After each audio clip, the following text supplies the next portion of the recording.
Quiero empezar por hacerle un reconocimiento al secretario general de la Organización de Estados Americanos, Luis Almagro, por su convicción, por sus principios, por su devoción a la lucha por la libertad y la democracia en Venezuela, pero también para la promoción permanente y constante de los valores democráticos en todo el hemisferio. Hemos visto una Secretaría de la OEA activa, una Secretaría que llama las cosas por su nombre, una secretaría que no está prisionera de los lenguajes típicos de la diplomacia que se hace con cálculo y a veces con sentido melifluo. Cuando uno ve una secretaría comprometida con la Carta Democrática y con los principios, pues tenemos la ilusión de ver nuestra institucionalidad regional cada vez más fuerte y cada vez más firme. Así que mi reconocimiento, señor secretario. También agradecerle a usted, doctor Latif, por esta invitación y agradecerle a usted y a la Confederación que propician esta discusión tan necesaria.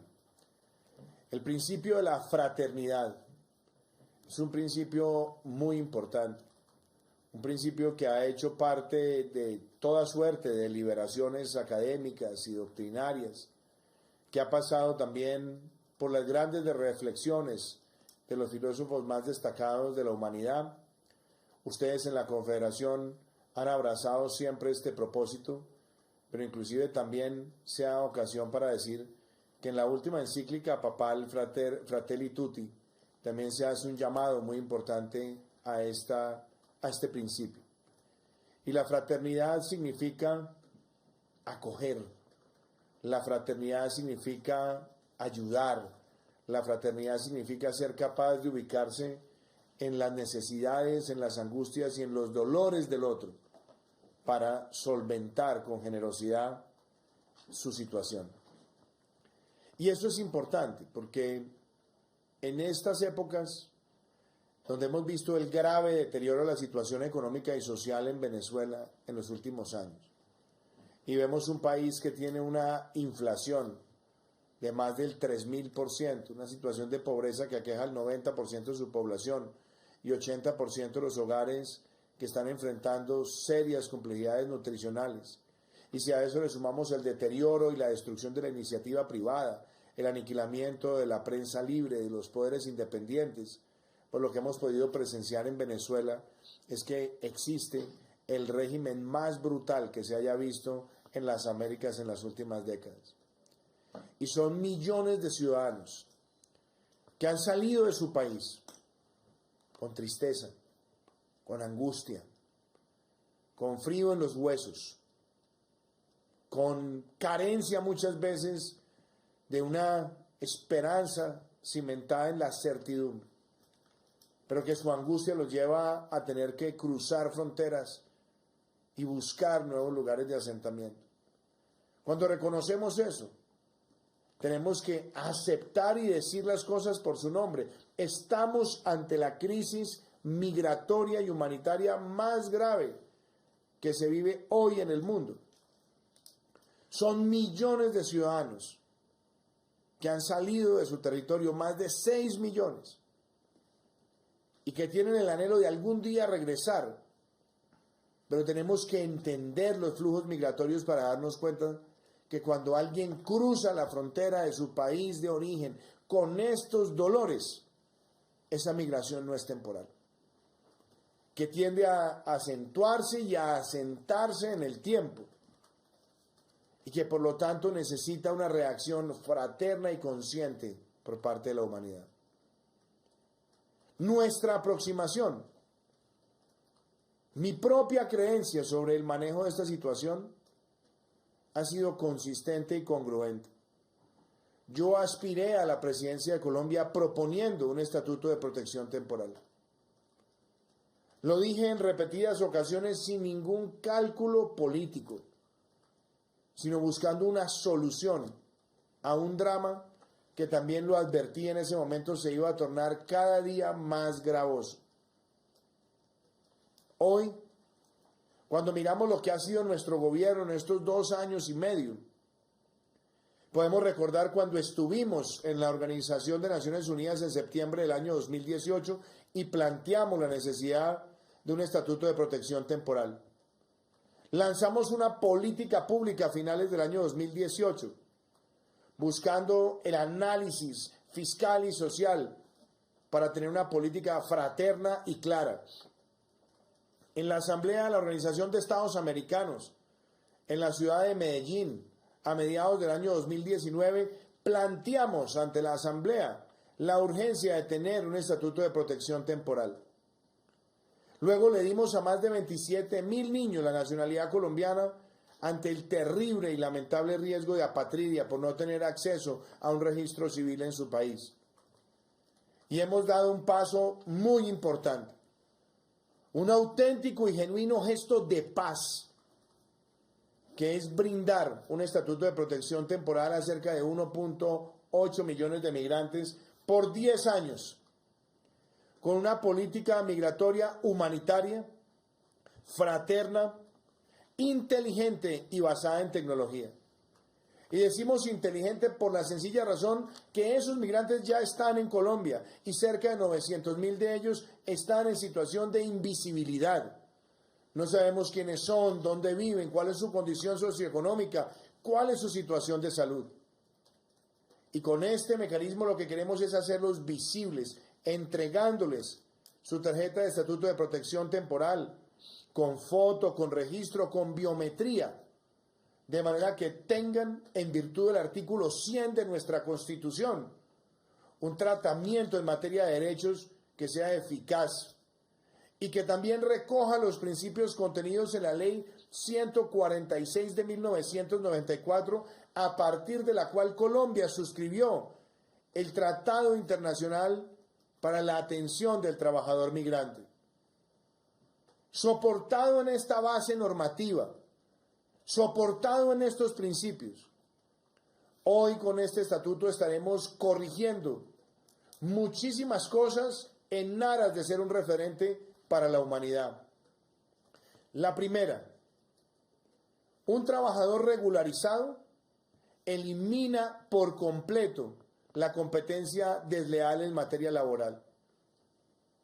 Porque quien está invisibilizado y en la informalidad, muchas veces es abusado y se le remunera por debajo de lo que le corresponde al trabajador colombiano y por ende ahí se configura esa deslealtad en la competencia laboral. Al ser regularizado, se homogeniza el campo de competencia y se abren verdaderas oportunidades. Cuando se regulariza, también nosotros estamos mejorando la atención en el servicio de salud en medio de una pandemia. Porque en virtud del artículo 100 de la Constitución de Colombia y en virtud de la Ley 146 de 1994, un migrante en Colombia, regular o no regular, cualquier servicio de salud lo debe buscar a través del sistema de urgencias.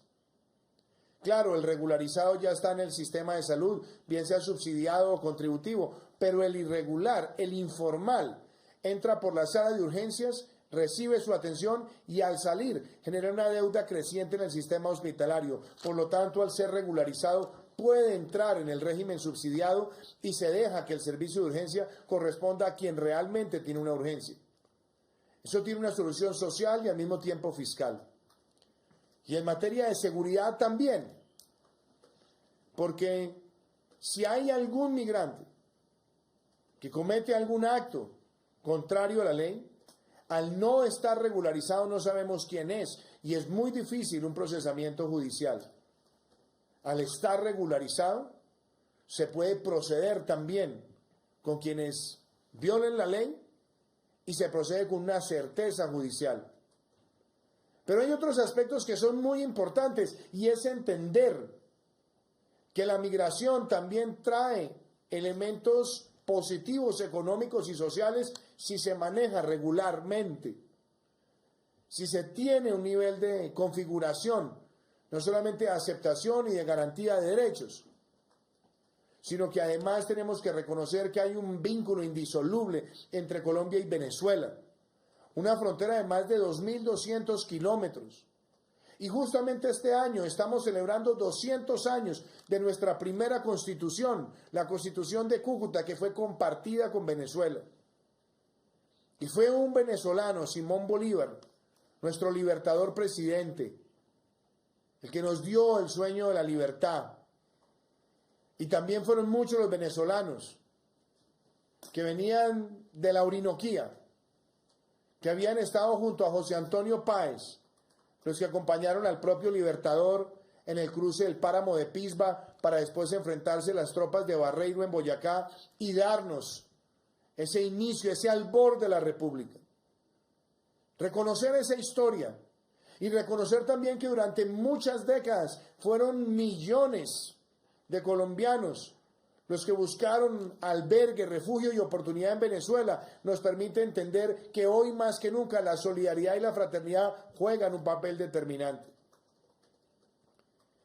Y vemos en el mundo que muchas veces los discursos populistas, facilistas, demagógicos, apelan a la xenofobia, a la estigmatización, al rechazo,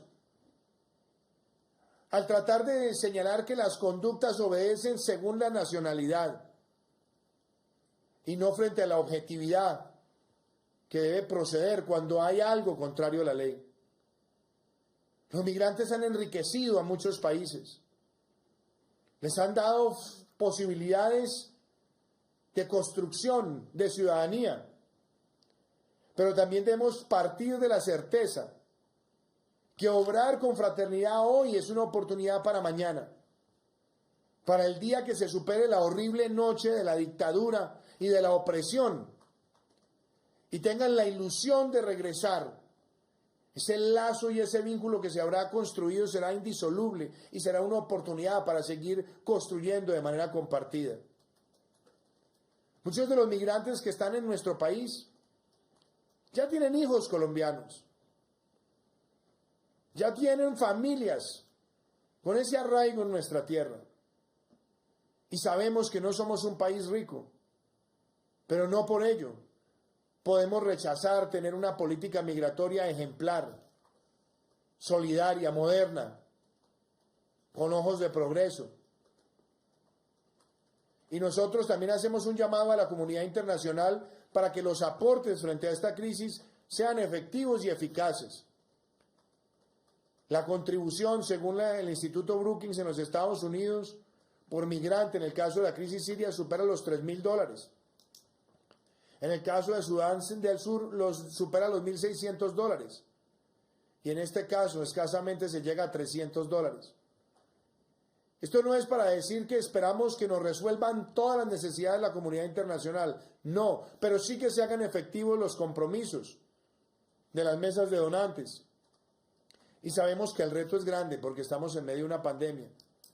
Pero justamente un estatuto de protección temporal claro y diáfano es la mejor manera de tener precisión sobre las necesidades socioeconómicas que permitan la mejor focalización de la ayuda internacional.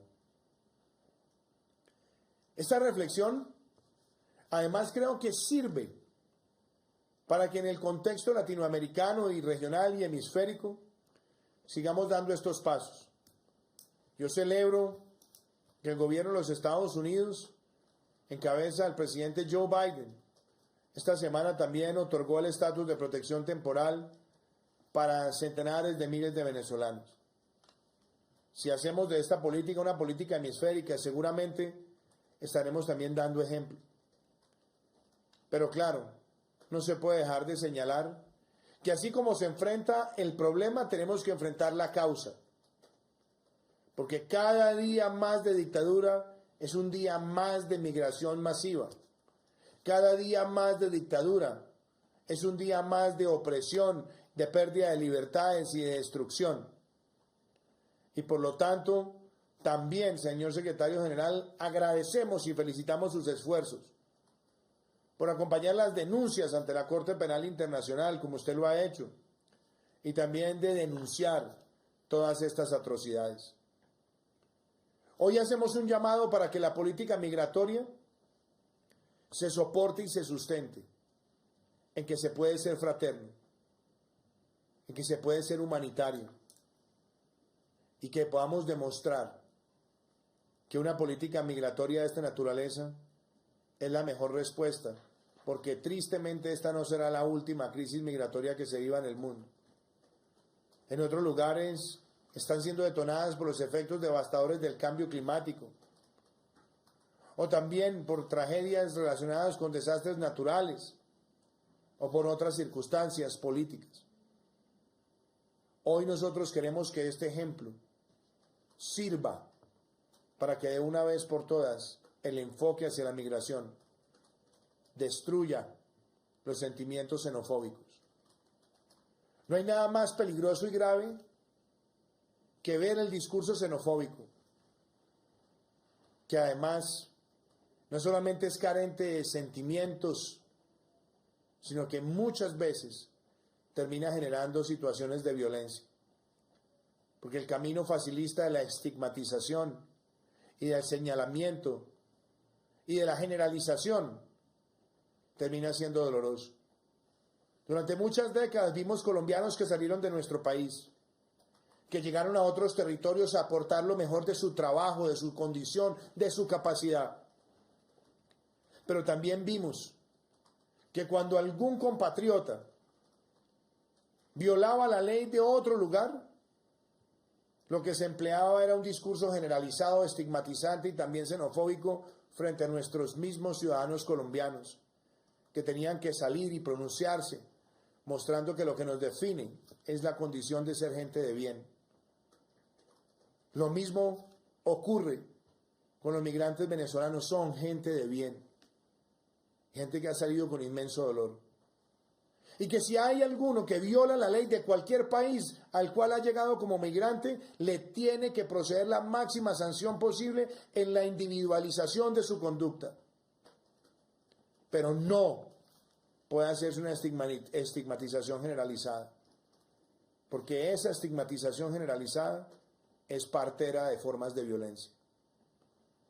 Con todo esto, señor secretario, doctor Latif, y a todos los panelistas, Colombia, en nuestro gobierno, firmó el Pacto Global por una Migración Fraterna. Y Colombia ha dado, como lo dijo la propia Fundación Brookings, el paso más importante, el gesto más importante de atención humanitaria a los migrantes, tal vez en la historia reciente.